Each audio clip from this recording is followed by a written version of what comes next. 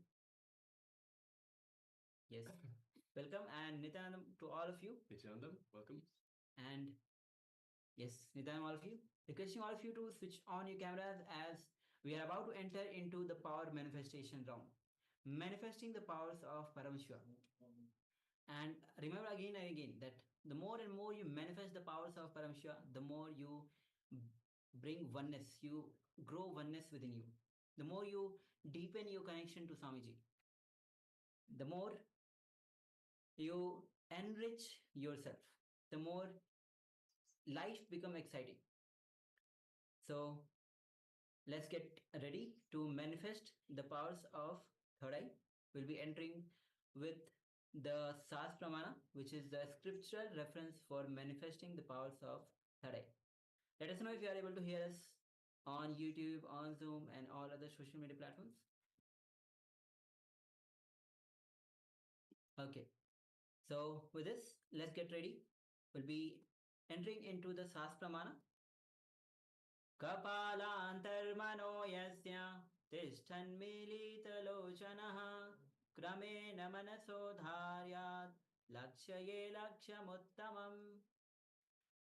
The translation of this verse goes as, by fixing the mind on the inner space within the crown center and sitting stably without any movement, having the eyes closed in succession, by that stability of the mind and the inner space, through the power of third eye, one directly sees the ultimate goal, Laksham, by having the vision beyond the sight that reveals any object or place, attaining the space of oneness with the source, Paramashiva.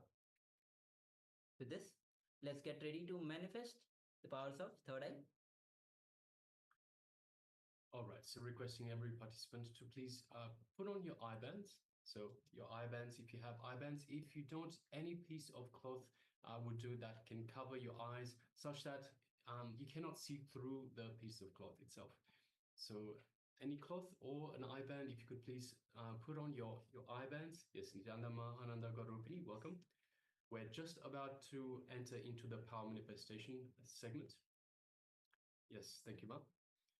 Now let us sit comfortably with the head, neck, and spine in a straight line. And let us just take a couple of long, deep breaths in and out. Just follow me. Take a long, deep breath in. And a long, deep breath out. And one more time, a long, deep breath in. And a long, deep breath out. All right, now let us bring our awareness to our Ananda Gandha, which is just below the heart center. And let us visualize Swamiji in our Ananda Gandha, our inner space. Visualize your favorite murti, your favorite image of Swamiji in your inner space. The one that you feel most connected to. You have the feeling connection. Just take a moment and feel that feeling connection to the Master.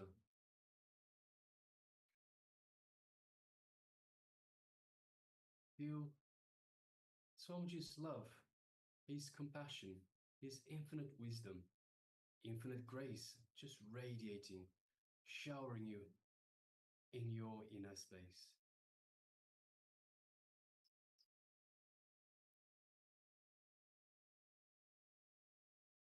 Feel his superconscious energy radiating from your inner space, permeating your entire body, every cell of your body, feeling alive with this superconscious energy that is radiating from Swamiji, from your inner space.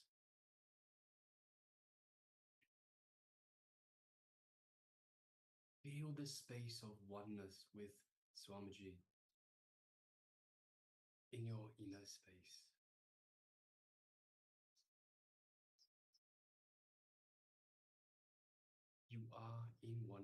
with Swamiji. Now let us move our gaze just gently to the third eye, just between the eyebrows.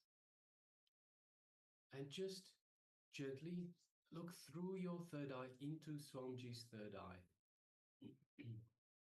As you do so, you feel the energetic connection to Swamiji's third eye. Feel this energy radiating from Swamiji's third eye that is energizing, awakening your third eye. Just take a moment and feel that energy in your third eye.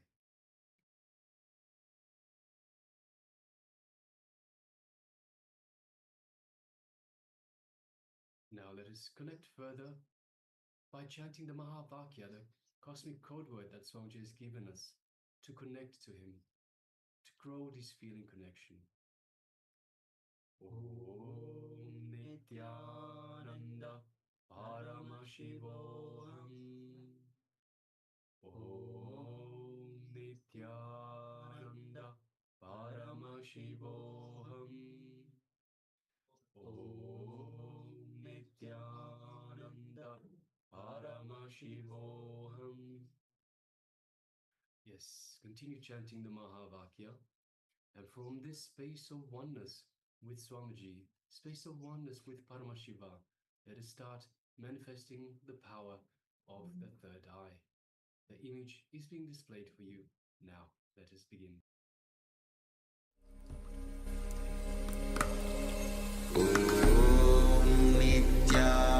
Nithyananda Paramashivoham.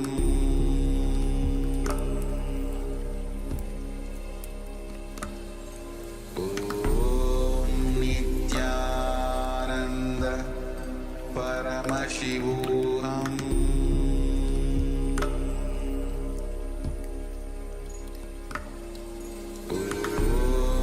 Nithyananda Paramashivoham.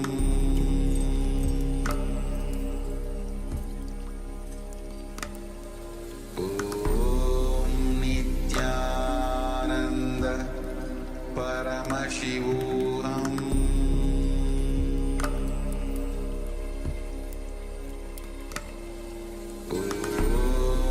Nithyananda Paramashivoham.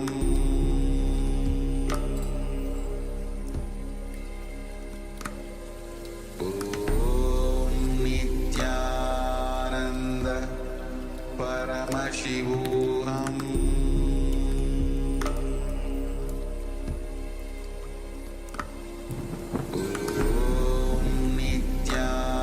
Nithyananda Paramashivoham.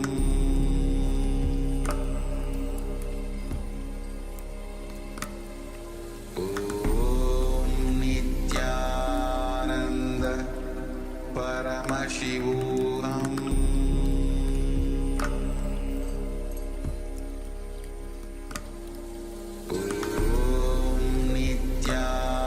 Nithyananda Paramashivoham.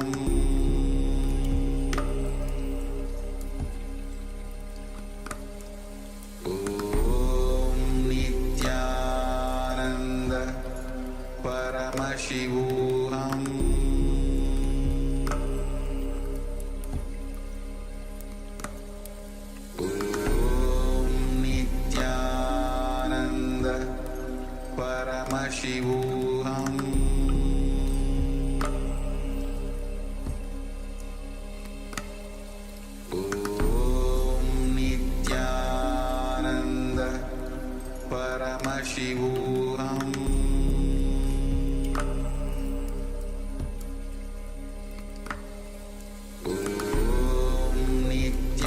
Nithyananda Paramashivoham.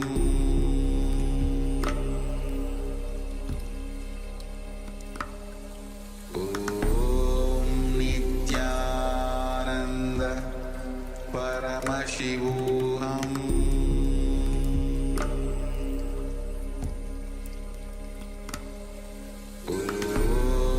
Nithyananda Paramashivoham.